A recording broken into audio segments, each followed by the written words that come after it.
A trial has just begun for a Tampa man police say broke into a woman's home and raped her at gunpoint. Our John Thomas was in the courtroom this morning as Joseph Frye's case got underway. And John, there was some dramatic testimony today. Yeah, absolutely. You know, this trial really did start quick. They had the opening statements, and then the first witness called was the victim herself.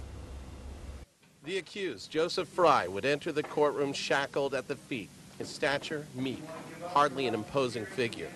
But in their opening, the prosecution would paint a much different picture of the image sitting before the jury, quoting a movie to describe Frye. I am the shadow on the moon at night, filling your dreams to the brim with fright.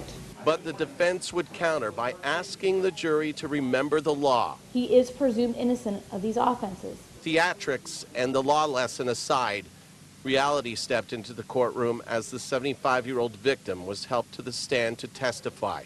She would talk about that night, September 3rd of 2009. While in bed, she heard a noise and grabbed a gun.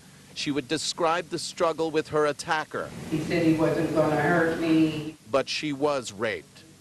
And she described that attack, that rape, as her family, her two sons, listened in court. And then the jury would hear the victim's own voice from that night as she called 911 after her attacker left.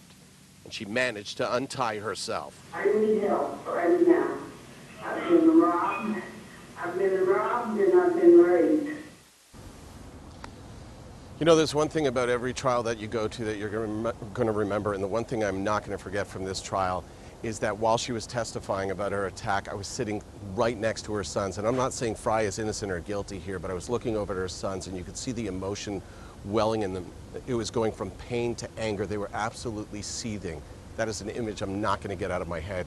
As for this trial, the trial is expected to run the balance of the day, and closing arguments are expected tomorrow. And then it goes to the jury. In Tampa, John Thomas, ABC Action News. Back to you.